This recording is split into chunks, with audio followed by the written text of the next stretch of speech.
the three federal prosecutors from Baltimore who ran the Agnew investigation, who amassed all the evidence against him, enough to put him in jail for a long time before the plea deal let him escape jail in exchange for leaving public service.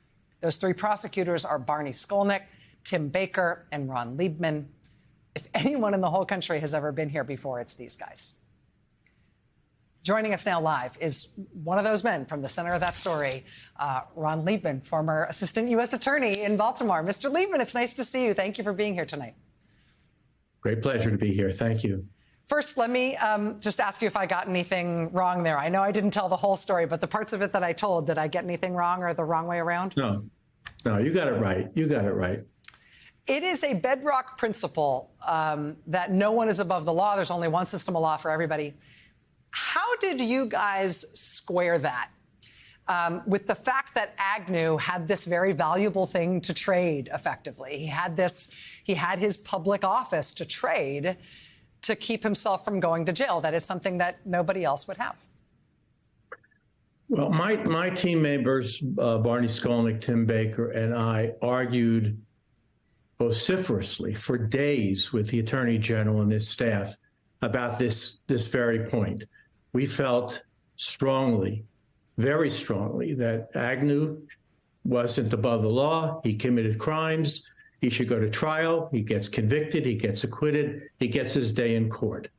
And the Attorney General, Elliot Richardson, to his credit, gave us as much time as we wanted. We argued with him for days. And we finally, the three of us, finally came to the conclusion that he was right, that he had the maturity of judgment at the time, given what was going on, to approve this deal. Agnew had a get-out-of-jail card. He was in elective office. Anyone could see that Richard Nixon was not long for that office, and so there would be the specter of the vice president under indictment, perhaps at trial, perhaps convicted, becoming the president of the United States. And then, because of Justice Department policy, not law, he would be immune from prosecution while he was in office. This is in the middle of Watergate. The country was in a constitutional crisis. We, the three of us, Barney, Timmy, and I, finally came around to understanding and agreeing that at the time, for what was going on there, that was the right call. Donald Trump is a contender. He's not in elective office. He may become the Republican nominee. Betting is that he will.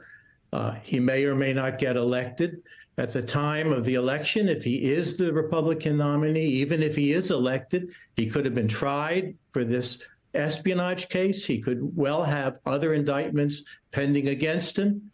It could even be possible that he would be convicted and sentenced to jail, and you'd have the specter. And here's where there's a similarity, Rachel. You'd have the specter of President Trump running the White House while doing time in the big house.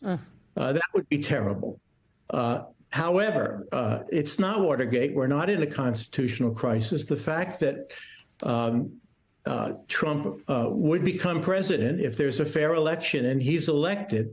I know for Mr. Trump, it's only a fair election if he wins. But if there's a fair election and he becomes president, that's democracy. He becomes president.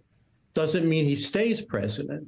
It depends on what he does. He is likely to be wrathful and vindictive. He will certainly try to kick the wheels off of a Lady Liberty's wagon. He doesn't necessarily remain president. He could be impeached depending upon what Congress is in session. There's the 25th Amendment that could be used. So there are similarities, but I think there are fundamental differences as well. Trump is not in office now. He is a contender. There are a lot of moving parts to this, and we'll have to see what happens. I do think, and I know that my colleagues think, that we made the right decision at the right time for what was going on.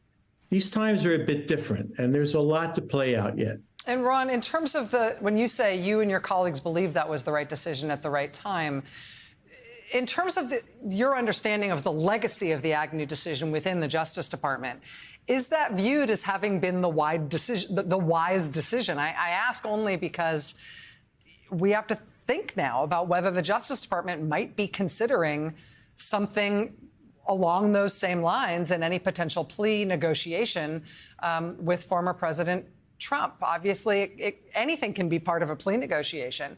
An agreement to not stand for public office would be somewhat parallel to the sort of agreement that came with Agnew in terms of him resigning the office he then held.